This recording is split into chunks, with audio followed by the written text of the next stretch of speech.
बहू का लौटा बचपन।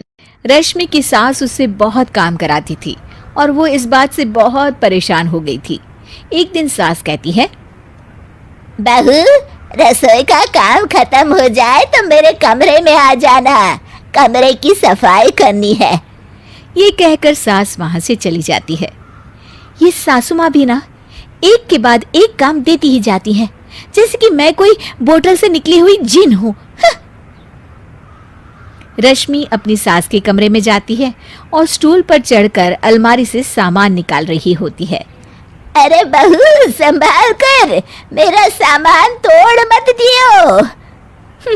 वाह, इन्हें अपनी बहू की कोई चिंता नहीं है, सामान की पड़ी है कि वो ना टूट जाए। अब तो इनका सामान तोड़ना ही पड़ेगा। रश्मि सामान हाथ में पकड़ लेती है और नाटक करने लगती है। सास ये देखकर घबरा जाती है। अरे बहू, मेरा सामान बचाकर कहीं गिर न जाए। हाँ हाँ मम्मी जी, नहीं गिराऊंगी आपका सामान। रश्मि का सच में बैलेंस बिगड़ जाता है। अरे मेरा तो सच में बैलेंस बिगड़ रहा है। रश्मि स्टूल से नीचे गिर जाती है और उसका सर बेड से लग जाता है। रश्मि के सर में दर्द हो रहा होता है। वो बेहोश नहीं हुई होती है, लेकिन वो आंखें मूंद कर पड़ी रहती है। ये देखकर उसकी सास घबरा जाती है। अरे बहू, ठीक तो है ना? तू बोलती क्यों नहीं बहू? ये अच्छा मौका है, बेहोशी का नाटक कर लेती हूँ, काम से तो बच जाऊंगी। सास रश्मि को बेड पर लेटा देती है और अपने बेटे सूरज और डॉक्टर को फोन करती है। वे दोनों कुछ ही देर में घर आ जाते हैं। सर पर चोट आने की वजह से ये बेहोश हो गई है। मैं कुछ दवाइयाँ लिख कर देता हूँ, ये मंगा लीजिएगा। उफ, वो ठीक हो जाऊंगी तो फिर से काम करना पड़ेगा। क्या करूं? अरे हाँ, ऐसी तरकीब निकाली है जिससे काम भी नहीं करना पड़ेगा और मेरी प्यारी सासू माँ को भी सबक सिखाने का मौका मिल जाएगा।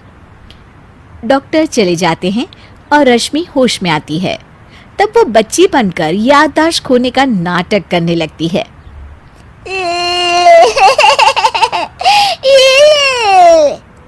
अरे बेटा, ये बच्चे के रोने की आवाज कहाँ से आ रही है? हाँ माँ, मैंने भी आवाज सुनी। फिर से रोने की आवाज आती है। अरे ये तो मेरे कमरे से आ रही है। वो दोनों कमरे में आते हैं तो रश्मि रो रही होती है और बच्चों की तरह हरकतें कर रही होती है। दोनों उसे देखकर हैरान रह जाते हैं। मेरे मम्मी जी पापा कहाँ है? मुझे आइसक्रीम खानी है। अरे सूरज, ये तो बच्चों की तरह बर्ताव कर रही है। हाँ माँ, लगता है चोट लगने से इसके दिमाग पर असर हुआ है। आप लोग कौन है? मुझे मम्मी के पास जाना है। अंकल अंकल, मुझे मम्मी के पास जाना है। अंकल? अरे रश्मि, मैं तुम्हारा पति हूँ, क्या तुम्हें याद नहीं है? पति क्या होता है अंकल? और ये बूढ़ी आंटी कौन है? बूढ़ी आंटी? बूढ़ी किसको बोला? बूढ़ी को बूढ़ी नहीं बोलूंगी तो क्या बोलूंगी? तुझे तो अभी बताती हूँ मैं। बूढ़ी आंटी, गंदी बूढ़ी आंटी, गंदी बूढ़ी आंटी। मैं कल ही डॉक्टर के पास लेकर जाता हूँ रश्मि को। अगले दिन सुबह रश्मि की सास सारा काम खुद करती है और ये देखकर रश्मि को बड़ा मजा आ रहा होता है। अरे वाह, इस नाटक में तो बड़ा ही मजा आ रहा है। चलो थोड़ी और सेवा करवाते हैं सासू माँ से। आंटी, मुझे ना भूख लगी है। अरे इतनी देर से मेरा सर खा रही है, तेरी भूख नहीं मिटी। अब क्या खाना है तुझे? मुझे चॉकलेट शेक पीना है। अरे मुझे नहीं आता चॉकलेट वाकलेट शेक बनाना। मुझे चॉकलेट शेक चाहिए, मुझे चॉकलेट शेक चाहिए। अच्छा, मेरी माँ चुप हो जा, लाती हूँ बनाकर चॉकलेट शेक। रश्मि अपनी सास से खूब काम करा रही होती है और अपने नाटक का जमकर फायदा उठा रही होती है। रश्मि पूरे घर को बार बार गंदा कर देती है और उसकी सास बार बार सफाई कर रही होती है। ए बहू, तुझे समझ में नहीं आ रहा? कितनी बार कहा है कि एक जगह बैठ, अभी एक थप्पड़ लगाऊंगी तुझे। रश्मि रोना शुरू कर देती है।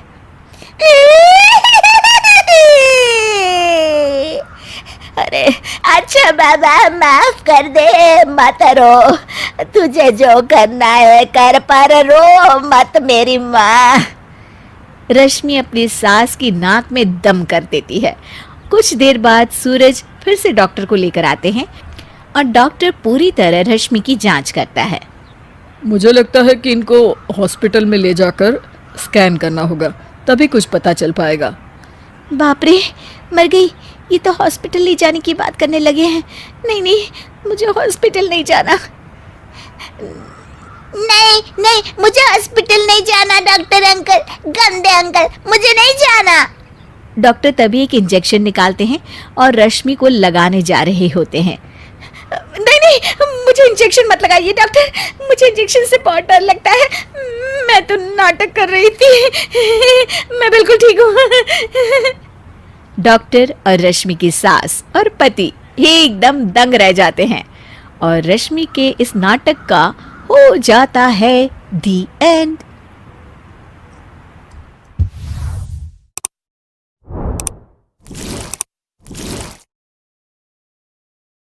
बहू और बुलेट घर के बाहर फट फट फट की जोर से आवाज हुई। सीमा को लगा कि पटाखे फूट रहे हैं। वो डर के मारे घर से बाहर निकली। देखा तो सामने योगेश यानी कि पतिदेव एक बुलेट बाइक पर बैठे हैं। अरे डर गई क्या? बाइक लेकर आया हूँ तुम्हें घुमाने के लिए। सच में? मुझे लगा पटाखे फूट रहे हैं। अरे पटाखे भी फूटेंगे और मिठाई भी बटेगी। माँ को तो बुलाओ। माँ भी बाहर आ जाती है। अरे योगेश बेटा, इतनी जल्दी आ गया? और ये गाड़ी किसकी है? साहब की है?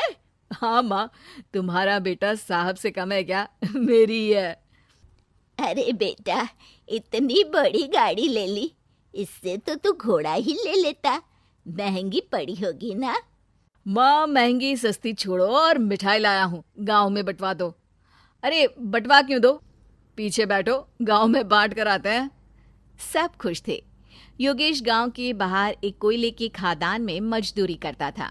मेहनत और अकल से उसने वहां ठेकेदारी का काम सीख लिया और सूझबूझ से ठीक ठाक पैसा बनाने लगा। गांव में बात फैल गई कि योगेश के घर धमाका गाड़ी आई है। ऐसी गाड़ी पहले कभी किसी ने गांव में तो देखी नहीं थी। योगेश और माँ गाड़ी से वापस घर आ जाते हैं। बेटा, बाबूजी ऊपर से देख रहे होंगे और आशीर्वाद भी दे रहे होंगे तुझे।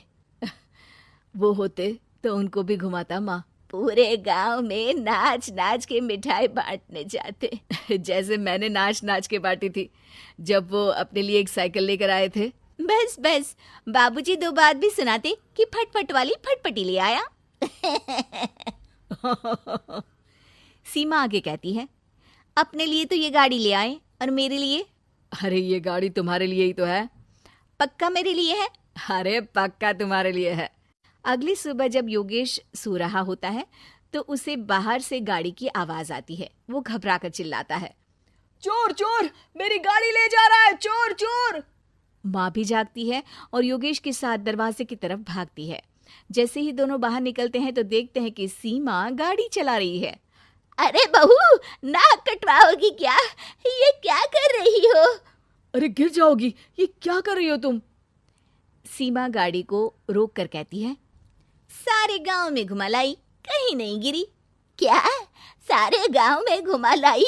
अरे लोग क्या कहेंगे बहू, सोचा क्या एक बार? यही कहेंगे कि कितनी अच्छी गाड़ी है। अरे तुम्हारे बारे में। हाँ, कहेंगे ना कि देखो कितनी अच्छी गाड़ी पर बैठी है। बहू गाड़ी रखकर योगेश और सासू माँ के पास जाती है। तुमने कब गाड़ी चलाना सीखा? हमारे बाबूजी के पास पुरानी स्कूटर थी, सीख ली। फिर स्कूल में एक मास्टर जी भी ऐसी ही गाड़ी लेकर आते थे, उन्होंने सिखा दी। हाँ हाँ, स्कूल के मास्टर आजकल यही सब तो सिखा रहे हैं।